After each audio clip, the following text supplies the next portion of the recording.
Hello friends, नमस्कार। तो कैसे हैं आप लोग? उम्मीद है कि अच्छे होंगे और अपनी तैयारी अच्छे से कर रहे होंगे।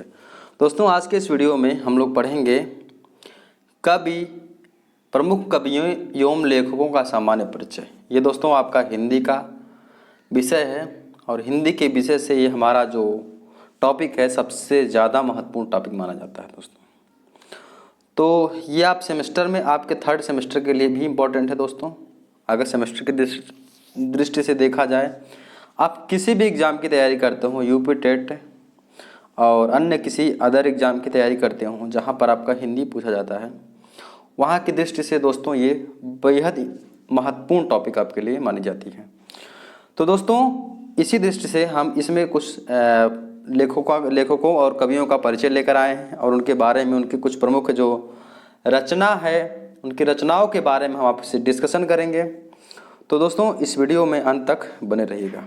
तो चलिए दोस्तों, हम लोग शुरू करते हैं अपना परिचय। तो पहले थोड़ा सा हम बैकग्राउंड के बारे में बात कर लेते हैं कि हम पढ़ेंगे आधुनिक काल के बारे में। जितने कवि थे उनके कवियों के बारे में पढ़ेंगे और जितने लेखक और कवि थे उन्हीं के बारे में दोस्तों अध्ययन करेंगे। तो थोड़ा सा आधुनिक काल के बारे में जान लेते हैं। तो दोस्तों, आधुनिक काल को 5 भागों में बांट दिया गया था। कौन कौन से थे दोस्तों? पहला देखिए, हमारा भारतेंदु युग है, ठीक। उसके बाद दूसरा द्विवेदी युग, तीसरा छायावादी युग और चौथा प्रगतिवादी युग।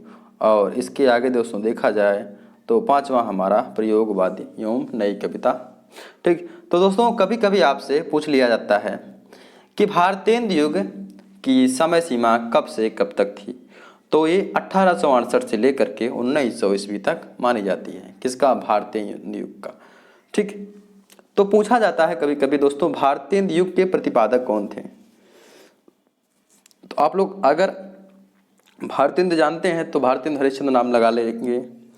तो कभी कभी इनके बारे में पूछ लिया जाता है। तो दोस्तों, एक दिन हम लोग इसके बारे में पूरा आधुनिक काल और प्राचीन काल में जितना आदिकाल है और पूरा आदिकाल, वीरगाथा काल, भक्ति काल, रीति काल, सब के बारे में किसी एक वीडियो में हम लोग अच्छे से डिस्कशन कर लेंगे। दोस्तों, आज के इस वीडियो में बस थोड़ा सा आप लोग इसको समझ लीजिएगा कि भारतेंदु युग कितना होता है। 1868 से लेकर के जो 1900 ईस्वी तक हमारा चला था वो भारतेंदु युग होता है। इसके बाद दोस्तों आपका द्विवेदी युग आता है। कब? 1900 से लेकर के 1922 ईस्वी तक दोस्तों क्या होता है? आपका द्विवेदी युग होता है। आगे देखिए दोस्तों, आपका छायावादी युग क्या होता है? 1919 से लेकर के 1938 तक। दोस्तों, ये 38 लिखा है, ध्यान दीजिएगा थोड़ा सा, ठीक। क्या लिखा है? 1938 दोस्तों लिखा है आपका 1938। क्या लिखा है दोस्तों? 1938 तक। आगे देखा जाए तो हमारा प्रगतिवादी होता है दोस्तों 1938 से लेकर के 1943 तक। और प्रयोगवाद एवं नई कविता हमारा कब से है? 1943 से लेकर के अब तक हमारा ये काल चल रहा है। कौन सा? प्रयोगवाद एवं नई कविता का काल चल रहा है, यह युग चल रहा है दोस्तों। तो उम्मीद है आपको क्लियर हो गया होगा कि भारतेंदु युग कब से कब तक है, द्विवेदी युग कब से कब तक है, छायावादी, प्रगतिवादी और प्रयोगवादी। तो चलिए दोस्तों, हम लोग आगे बढ़ते हैं और समझते हैं। तो देखिए, अब हम लोग क्या करेंगे, कवियों और लेखकों के जीवन परिचय को थोड़ा सा देखेंगे और उनके जो प्रमुख रचनाएं हैं, कृतियां हैं, उसके बारे में अध्ययन करेंगे दोस्तों। तो देखिए, सबसे पहला हमारा है, क्या नाम है इनका? सूर्यकांत त्रिपाठी निराला। तो सूर्यकांत त्रिपाठी निराला का जन्म दोस्तों आपका 1896 में कहाँ पर हुआ था? बंगाल के मेदिनीपुर के महिसादल में हुआ था दोस्तों। कहाँ पर हुआ था? इसको दोस्तों आप लोग वीडियो देखते हुए और याद करते हुए चलिए। कैसे दोस्तों? हम रिवीजन करवाएंगे आपका, तो आप लोग एकदम अच्छे से अगर पढ़ेंगे तो आपको याद हो जाएगा। देखिए, सूर्यकांत त्रिपाठी निराला का जन्म दोस्तों 1896 ईस्वी में बंगाल के मेदिनीपुर के महिसादल में हुआ था। कहाँ पर हुआ था? बंगाल के मेदिनीपुर के महिसादल में हुआ था। अब देखिए, लेकिन इनके पिता क्या थे? उत्तर प्रदेश के उन्नाव जिले के निवासी थे। इनका मृत्यु कब हुआ था दोस्तों? 1961 में हुआ था। अब देखा जाए इनके बारे में कुछ प्रमुख कृतियां और प्रमुख रचनाएं जो हमारे प्रमुख हैं। तो देखिए, इनकी कुछ प्रमुख कृतियां हैं और प्रमुख रचनाएं हैं। अब आपको ये जानना है कि कृतियां क्या होती हैं और रचनाएं क्या होती हैं, ठीक है। तो कृतियाँ का मतलब समझ लीजिए जो आपका जैसे लेख, जैसे रचनाएं का मतलब क्या होता है, जो आपके कविता या लिखे जाते हैं, दोहे लिखे जाते हैं, उन सब वो सब रचनाएं होती हैं। और उसके अलावा जो सब जैसे उपन्यास हो गया, जीवनी हो गया, ये सभी हमारे आ जाती हैं दोस्तों कृतियाँ में। तो कृतियाँ इनकी ज़्यादा इंपॉर्टेंट नहीं हैं, आप पढ़ सकते हैं। राम शक्ति की पूजा और सरोज स्मृति, इनकी ये दो क्या है दोस्तों कृतियाँ हैं, और तीसरा हमारा उपन्यास, 3 इनकी कृतियाँ हैं। आगे देखा जाए दोस्तों काव्य रचना, इनकी काव्य रचना बहुत ही महत्वपूर्ण है। कौन कौन सी है दोस्तों? परिमल, अब इसको याद करना है जरूरी, इसको दोस्तों एकदम रट डालिएगा, बहुत ही इंपॉर्टेंट है। तुलसीदास, तो कई बार यूपी टेट 2018 में क्वेश्चन पूछ लिया गया है, तुलसीदास किसकी रचना है। तो दोस्तों इनकी काव्य रचनाएं दोस्तों और ढेर सारी है दोस्तों, हमने कुछ सिलेक्टेड ही लिया है जो इम्पोर्टेंट है, कई बार एग्जाम में पूछे जाते हैं, उतना ही लिया है। अगर देखा जाएगा तो हर एक लेखक, हर एक कवि की रचनाएं जो हो बहुत ढेर सारी हैं। तो दोस्तों जो इम्पोर्टेंट है वही लिया गया है। तो देखिए इनकी रचनाएं कौन कौन सी हैं दोस्तों, तो देखा जाए तो परिमल, पहला रचना परिमल, गीतिका, अनामिका, तुलसीदास, कुकुरमुत्ता, नए पत्ते, आराधना। एक बार फिर से रिवीजन करेंगे। परिमल, गीतिका, अनामिका, तुलसीदास, कुकुरमुत्ता, नए पत्ते, आराधना, ये सभी किसकी रचनाएं हैं दोस्तों? सूर्यकांत त्रिपाठी निराला की रचनाएं। दोस्तों इसका पीडीएफ हम आपको टेलीग्राम चैनल पर प्रोवाइड करा देंगे दोस्तों, ये आप लोग एक बार जरूर देख लीजिएगा। और दोस्तों इसको हम देखिए बार रिवीजन करवाते रहेंगे क्योंकि रचनाएं जल्दी याद नहीं होती, इसको याद करवाने के धीरे धीरे दोस्तों याद हो जाएगा। बस आप लोग वीडियो को बने रहिएगा, इस वाली सीरीज में बने रहिएगा, आपको सभी रचनाएं दोस्तों याद हो जाएंगी। अब देखिए हम आगे बढ़ते हैं, तो आगे हमारा है डॉक्टर हरिवंश राय बच्चन। जन्म कब हुआ था? 27 नवंबर 1907 में उत्तर प्रदेश प्रयाग में हुआ था। आगे देखिए स्वर्गवास कब हुआ इनका? स्वर्गवास हुआ 18 जनवरी 2003 को मुंबई में हुआ था दोस्तों। इनकी आत्मकथा इतना ज़्यादा प्रसिद्ध दोस्तों, इतनी प्रसिद्ध है, इतनी फेमस है इनकी आत्मकथा, एकदम रट डालिएगा दोस्तों। लिखा है क्या भूलूं, ये भूलूं नहीं दोस्तों, आप इसको समझिएगा भूलूं, क्या भूलूं क्या याद करूं, यही इनकी दोस्तों क्या है आत्मकथा है। बहुत ही इंपॉर्टेंट, आप लोग ध्यान दीजिएगा, बहुत ज़्यादा मोस्ट इंपॉर्टेंट है दोस्तों इनकी आत्मकथा। दोस्तों हरिवंश राय बच्चन की कौन सी आत्मकथा है? क्या भूलूं क्या याद करूं दोस्तों, ठीक है। चलिए आगे देखते हैं हमारा काव्य रचना। अब काव्य रचना देख लेते हैं कौन कौन सी है। देखिए मधुशाला, मधुबाला। दोस्तों अगर आपको एक ट्रिक यहाँ पर मिल जाएगा, अगर कहीं भी आपको मधु शब्द आ जाए, ठीक, मधुशाला, मधुबाला, मधुकलश, कहीं भी आपको मधु आ जाए तो वो समझ लीजिएगा आप किसकी रचना है? हरिवंश राय बच्चन की रचना है। आगे देखिए कौन सी रचना है हमारा? मधुशाला, मधुबाला, एक मधुबाला की दोस्तों, मधुकलश है, निशा निमंत्रण है, एकांक गीत है, सतरंगड़ी है, नीड़ का निर्माण। फिर दोस्तों और ढेर सारी रचनाएं हैं, लेकिन हमने वही लिया है जो इम्पोर्टेंट है। धीरे धीरे करके आपको सब रचनाएं याद करवा दिया जाएगा, बस आप लोग देखते रहे ध्यान से। एक बार दोस्तों फिर से रिवीजन करेंगे हम लोग। कौन सी रचनाएं हैं दोस्तों? मधुशाला, आपका मधुशाला है, मधुकलश है, एक मधुबाला भी है, निशा निमंत्रण है, एकांक गीत है, सतरंगड़ी है, और नीड़ का निर्माण। फिर ये सभी रचनाएं दोस्तों किसकी रचनाएं हैं? हरिवंश राय बच्चन की रचनाएं हैं। चलिए यहाँ तक क्लियर हो गया। आगे देखते हैं दोस्तों सुमित्रा नंदन पंत। अब देखिए सुमित्रा नंदन पंत के बारे में देखते हैं। इनको क्या कहा जाता है दोस्तों? सबसे मोस्ट इंपॉर्टेंट पूछा जाता है, प्रकृति के सुकुमार कवि किसे कहा जाता है? तो सुमित्रा नंदन पंत कहा जाता है दोस्तों, ये आप लोग ध्यान रखिएगा। किसे कहा जाता है? प्रकृति के सुकुमार कवि किसे कहा जाता है? सुमित्रा नंदन पंत। इनका जन्म कब हुआ था? 20 मई 1900 को अल्मोड़ा जिले में, अल्मोड़ा के निकट कौसानी में दोस्तों हुआ था। कहाँ पर? अल्मोड़ा के निकट कौसानी में हुआ था, ध्यान रखिएगा, ठीक है। अब मृत्यु कब हुआ था दोस्तों? दिसंबर 1977 में। कब हुआ था? 1977 में। तो इसमें से आपको याद रखने वाली बात यही है कि प्रकृति के सुकुमार कवि किसे कहा जाता है?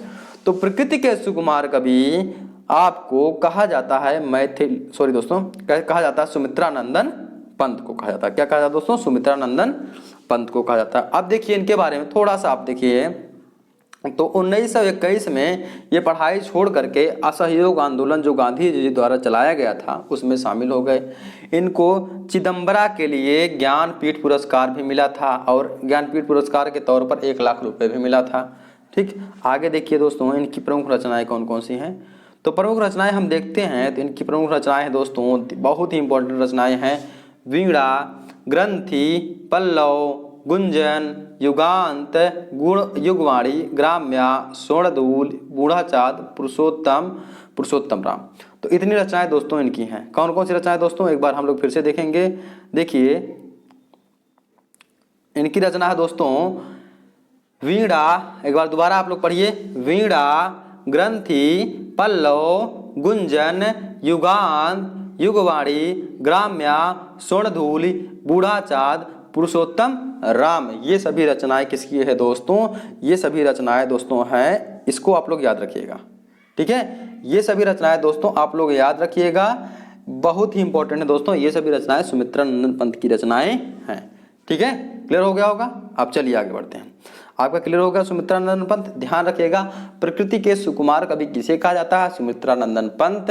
आप लोग इसको विशेष इंपॉर्टेंट है, ध्यान रखिएगा। और ये ज्ञानपीठ पुरस्कार सुमित्रानंदन पंत को कब किसके लिए दिया गया था, ज्ञानपीठ पुरस्कार दिया गया था चिदम्बरा के लिए। आगे देख लेते हैं दोस्तों जयशंकर प्रसाद। अब जयशंकर प्रसाद बहुत ही इंपॉर्टेंट है दोस्तों। इनका जन्म कब हुआ था, 1989 में हुआ था दोस्तों वाराणसी में। मृत्यु कब हुआ था, 1937 में। इनकी एक महाकाव्य है, बहुत ही इंपॉर्टेंट है, क्या नाम उसका, कामायनी। ठीक है, और इनके प्रमुख ग्रंथ दोस्तों देखते हैं क्या कौन कौन से हैं। देखिए इतने ढेर सारे हैं और सभी इनमें से सभी इंपॉर्टेंट हैं। क्या है दोस्तों, आगे देख लीजिए इसमें क्या है प्रमुख ग्रंथ। कानन, कुसुम, करुणालय, प्रेम पथिक, झरना, आंसू, लहर, तितली, तितली, कंकाल, इरावती, ध्रुव सोनी, चंद्रगुप्त, स्कंदगुप्त, पथिक, आकाशदीप, छाया, आंधी, इंद्रजाल, जन्मजय का नाम, यज्ञ, कामायनी। कामायनी दोस्तों महाकाव्य है, आप लोग ध्यान रखिएगा। ठीक है, तो इतनी रचनाएं दोस्तों किसकी है, ये जयशंकर प्रसाद की रचनाएं हैं, आप लोग ध्यान रखिएगा। कौन कौन सा दोस्तों, आपका कानन, कौन सी रचना, दोबारा एक बार पढ़िए। कानन, कुसुम, करुणालय। दोस्तों इसमें से सबसे ज्यादा रचना का देखा जाए इंपॉर्टेंट क्या है, आपका झरना, प्रेम पथिक, आंसू, लहर, तितली, कंकाल, इरावती, ध्रुव सोमनी, चंद्रगुप्त, स्कंदगुप्त, पथिक, आकाशदीप। दोस्तों सभी रचनाएं इनकी बहुत ही ज्यादा इंपॉर्टेंट दोस्तों, आप लोग याद रखिएगा, सब रचनाएं इनकी बहुत ही ज्यादा मोस्ट इंपॉर्टेंट हैं। तो उम्मीद है आप लोग समझ गए होंगे। अब दोस्तों इसको आप लोग एक बार पीडीएफ डाउनलोड करके जरूर रिवीजन करिएगा, टेलीग्राम पर आपको पीडीएफ मिल जाएगी इसकी दोस्तों। चलिए आगे देखते हैं दोस्तों कबीरदास। अब कबीरदास जी के बारे में जान लेते हैं। इनका जन्म लगभग माना जाता है दोस्तों, क्योंकि इनके जन्म के बारे में कोई निश्चित जो है डेट नहीं है, तो लगभग मान लिया जाता है, जो आपको मानना हो मान लीजिएगा। देखिए दोस्तों इसमें लगभग आपको माना गया है 1398 ईस्वी के जो है लगभग हुआ था। कहाँ पर हुआ था, काशी में हुआ था। इनके बारे में सभी लोग जानते हैं अच्छे से। इनका मृत्यु कब हुआ था, मगहर में हुआ था। जानते हैं इनका जन्म कैसे हुआ था, कुछ लोग कहते हैं कि विधवा ब्राह्मणी के गर्भ से हुआ था, और उसने विधवा ब्राह्मणी ने इनको तालाब के किनारे छोड़कर चली गई थी, जहाँ से नीमा और नीरू नामक दो जुलाहा दंपति इन्हें अपने घर पे ले गए, और वहाँ से उनको ले जा करके इनका पालन पोषण किए थे। ठीक है, तो ये इनके जन्म के बारे में कुछ चीज़ें आपको पता होनी चाहिए। अब देखिए आगे देखा जाए तो जो निर्गुण भक्ति शाखा के प्रमुख जो विशिष्ट कवियों में से एक कवि ये माने जाते हैं जो है कबीरदास। ध्यान दीजिएगा, इनके कवि दोस्तों इनके गुरु कौन थे, इनके गुरु थे रामानंद। तो कबीर जो है निर्गुण भक्ति शाखा के जो है कवियों में एक विशिष्ट स्थान रखते हैं, और इनके गुरु थे रामानंद। और इनकी रचनाएं दोस्तों देख लीजिए कौन कौन सी इनकी रचनाएं दोस्तों क्या है, साखी शबद रमणी। इनकी दोस्तों रचना नहीं दोस्तों, ये कहते हैं ये पढ़े लिखे नहीं थे। ठीक है, इनका एक कहावत है, खुद से कहें, मसी कागज छुयो नहीं कलम गही नहीं हाथ। मतलब मैंने कभी कागज को छुआ नहीं, ना ही कलम को हाथ लगाया। तो ये क्या करते थे, गाते थे, और इनके जो मतलब शिष्य लोग थे वो उसको लिख करके एक रूप दे दिए जिसका नाम था बीजक, जिसमें 3 दोहों का संग्रह हुआ, साखी शबद रामायणी का संग्रह हुआ दोस्तों। ठीक है, तो इनकी कबीरदास की रचना मान लीजिए कौन सी है, तो साखी शबद रामायणी, जिसको मिला करके कह दिया जाता है आपका बीजक। और ये जो है धार्मिक कटाक्ष बहुत है, धर्म के ऊपर विश्वास नहीं करते थे, चाहे हिंदू धर्म हो मुस्लिम धर्म हो, सबका विरोध करते थे। देखिए दोस्तों कैसे कि इनका एक है दोहा कि काकर पाथर जोड़ के मस्जिद लई बनाओ, ता चढ़ी मुल्ला बाग दे, क्या बहरा हुआ खुदाओ। तो दोस्तों ये आलोचक बहुत बड़े थे, ठीक है, क्या थे, आलोचक बहुत बड़े थे, जो अंधविश्वास लोग मानते हैं उसमें उसके ये बहुत बड़े आलोचक थे। तो दोस्तों आप लोग कबीरदास जी के बारे में समझ गए होंगे, उम्मीद है। तो चलिए अब हम आगे बढ़ते हैं अच्छे से, ठीक है। अब देखिए क्या है, मीराबाई, मीराबाई के बारे में देख लेते हैं। तो मीराबाई का जन्म कब हुआ था, 1498 में हुआ था, पाली के कारकी नामक ग्राम में हुआ था। कब हुआ था दोस्तों, 1498 संवत में हुआ था। और इनका मृत्यु कब हुआ था दोस्तों, 1900, सॉरी दोस्तों यहाँ पर आपका होना चाहिए 1500, ध्यान दीजिएगा, यहाँ पर होना चाहिए 1557 संवत, ठीक है, 1557 संवत होना चाहिए दोस्तों। यहाँ पर आपका 1900 हो गया है बाई मिस्टेक से, यहाँ पर आपका 1557 संवत। अब देखिए इनका जो विवाह हुआ था दोस्तों, इनका विवाह हुआ था उदयपुर के महाराणा कुमार भोजराज से। किससे, उदयपुर के महाराणा कुमार भोजराज के साथ इनका विवाह हुआ था। ये क्या थी, सदैव कृष्ण भक्ति में लीन रहती थी और कृष्ण को पति के समान मानती थी। क्या, कृष्ण को जो ये भगवान नहीं, अपने पति स्वामी के समान उनसे प्रेम करती थी दोस्तों। तो ये सभी आप लोग याद रखिएगा मीराबाई के बारे में। अब इनकी कुछ रचनाएं हैं, आप लोग ध्यान दीजिएगा, इनकी प्रमुख रचनाएं क्या है, नरसी का मायरा, गीत गोविंद, राग गोविंद, मीराबाई की पदावली नामक ग्रंथ। अब देखिए इनका ग्रंथ क्या है, नरसी का मायरा, गीत गोविंद, राग गोविंद। समझ में आया, आगे होगा समझ में। चलो आगे देखिए, मीराबाई की पदावली नामक एक इनका ग्रंथ भी है, आप लोग इतना ध्यान रखिएगा। 3 रचनाएं दोस्तों, पहला नरसी जी का मायरा, नरसी का मायरा, गीत गोविंद, राग गोविंद, याद हो गया। आगे देखिए नेक्स्ट हमारा है मीराबाई की पदावली नामक ग्रंथ। ये सभी इनकी रचनाएं हैं दोस्तों, किसकी, मीराबाई की। उम्मीद है आप लोग समझ गए होंगे, ठीक है। आ गया, चलो आगे बढ़ते हैं। आगे देखिए दोस्तों हमारा अब आते हैं मैथिली शरण गुप्त। मैथिली शरण गुप्त को भी एक नाम दिया जाता है, इनको कहते हैं लोग राष्ट्र कवि। जैसे सुमित्रा नंदन पंत को हम क्या कहते थे दोस्तों, प्रकृति के सुकुमार कवि। और उसी तरह से मैथिली शरण गुप्त को क्या कहते हैं, राष्ट्र कवि। क्या कहते हैं दोस्तों, राष्ट्र कवि किसे कहते हैं, तो मैथिली शरण गुप्त। दोस्तों एक वीडियो में हम आपको बता देंगे कि जो है लेखकों के जैसे दूसरे नाम, अन्य नाम जो रखे गए हैं, जैसे मैथिली शरण गुप्त का क्या नाम है, और इनका राष्ट्र कवि हो गया, सुमित्रा नंदन पंत का हो गया, और कुछ जो है कवि हैं बहुत मतलब उनका नाम अन्य नाम रख दिया गया है। तो उनका नाम का वीडियो हम दोस्तों आपको प्रोवाइड करा देंगे एक दिन, ठीक है। टाइम लगेगा, तो थोड़ा सा टाइम लगेगा, लेकिन आ जाएगा दोस्तों, मिल जाएगा, ठीक है। तो चलिए ये हमारा जन्म इनका देखा जाए कहाँ हुआ था। तो दोस्तों इनको क्या कहते हैं, पहला तो राष्ट्र कवि कहते हैं। इनका जन्म कब हुआ था, 1886 में चिरगांव के झांसी में हुआ था। और मृत्यु कब हुआ, 12 दिसंबर 1964 में हुआ था दोस्तों। कब हुआ था, 12 दिसंबर 1964 में किसका मृत्यु हुआ था दोस्तों, मैथिली शरण गुप्त का। तो राष्ट्र कवि किसे कहते हैं दोस्तों, मैथिली शरण गुप्त को। क्लियर, याद हो गया। चलो आगे देखते हैं। अब देखिए इनकी रचनाएं बहुत ही इंपॉर्टेंट दोस्तों, बहुत ही इंपॉर्टेंट है, ध्यान से देखिएगा। कौन कौन सी रचना है, महाकाव्य। महाकाव्य इनका साकेत, मोस्ट इंपॉर्टेंट, साकेत एकदम रट डालिएगा, साकेत। क्या, महाकाव्य क्या, साकेत। दोबारा याद करिए, महाकाव्य क्या, साकेत। खुद से बोलिए दोस्तों, साथ में बोलेंगे याद हो जाएगा, ठीक है।